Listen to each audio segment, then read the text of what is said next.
Hello everyone, welcome back to moviereviews. For today's video, it's going to be once again the continuation of the Halloween franchise. We now are up until Halloween 2, Rob Zombie's Halloween 2. So let's get into it here.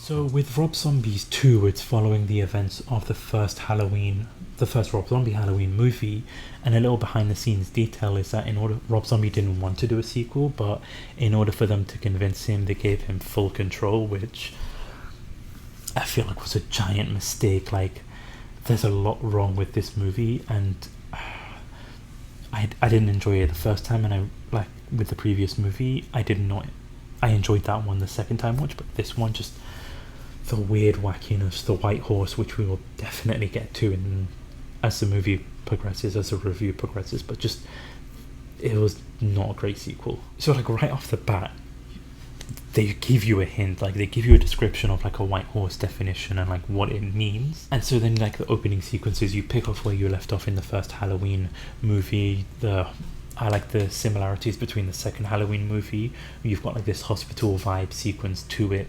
So then you see basically like what we see Michael get up to. So Michael's being picked up by these like two EMT workers in like this ambulance, and like this decision too is like, so these two ambulance workers, like the vile, disgusting like dialogue that they have with one another, talking about like doing things with dead corpses, just like talk like that. I don't get, like that's the Rob Zombie effect that you have, like, and I get what he's trying to do, but just having them two talk about those kind of stuff is just so disgusting and like disturbing. And then they end up like hitting a cow and crashing, and then one worker dies, one is just continuously just saying the F word over and over again. Michael just beheads the worker, and then just sees his mother standing next to a white horse in, I don't know if they're a ghost or whatever they are, but there's just a white horse in the middle of the road with his mother showing there. And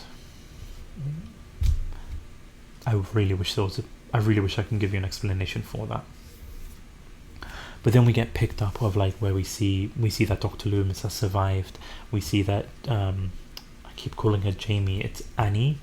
Daniel Harris's character has also survived in the hospital. You see Laurie in the hospital. It's been 1 year, and she goes to like, wants to see if they're okay, ends up seeing Michael Myers, and Michael starts going on a killing rampage in itself, but then all of that is just like a dream.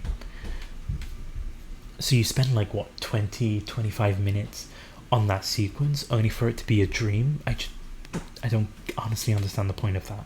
We do get to see like what she's been up to. She's now living with Daniel Harris's character Annie and Brad Dourif's character the sheriff. And I'm going to say this now, Brad Dourif's character was probably the standout of this movie, the only good thing about this movie. So we see her now, obviously she's got PTSD, she's like traumatized, like as you would be if you come face to face with like a mass murderer, serial killer. But then they turn her into this weird like emo goth character, like just going completely off the rails basically. Like they kind of like make her character really unlikable with like the decisions that she does. And like with Dr. Loomis and as well, like his character is extremely unlikable in this movie. Like he was tolerable in the first one, but he was just a complete douche in this movie. So like as the movie progresses, there you see like Dr. Loomis has written a book trying to like become famous out of this, and just completely off the rails there. You see hints throughout the movie of like this white horse sequences over and over again, a younger version of like the mum and all that stuff, and just a younger version of like Michael Myers. Just that's just put in throughout the whole movie, this white horse thing, and it's so frustrating because you don't want to know about a white horse. So as the movie progresses, you see Michael Myers going around killing. He goes to like this strip club where he ends up killing these people, and then goes to like trying to find Laurie. So when he does find her, he ends up killing Annie's character, Daniel Harris's character. He ends up killing her, and this time he actually does kill her. And Brad Dourif's reaction to finding out his daughter is dead was just the only highlight of the movie, and the perfect scene. It was just so emotional and perfectly written. So that's really the standout of the movie. So then Michael is chasing after Laurie. Laurie tries to like flag this car down, gets into the car. Michael kills the driver and just flips the car with his brute strength. And because of this, Laurie's unconscious basically. So then Michael Myers takes Laurie unconscious's body, takes her to like the house, where basically now she is starting to see the white horse and Michael Myers' mum, and this weird sequence of like the mother wanting to Laurie to call her mummy and that kind of stuff. So like you now Laurie seeing these ghosts and these white characters. And so then you get to like the final sequences of the movie. So you've got like the police arriving, Dr. Loomis arriving. Dr. Loomis is now trying to reason with Michael Myers, where Michael just ends up killing him. So honestly, like, never would I thought, oh, I'm so glad Dr. Loomis is dead, but I'm glad, like, good riddance to him.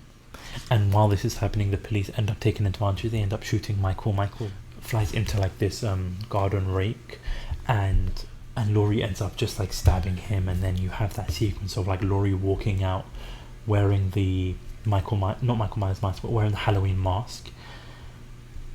And then you get just to see her like in this mental institution, mental like asylum, psychiatric ward now, after like seeing that. So the movie just cuts to that, and to be honest with you, like, this movie was very bad. Like the white horse thing, I did not get the decisions of like what they made with like Laurie Strode, like making her like this goth emo, very unlikable character.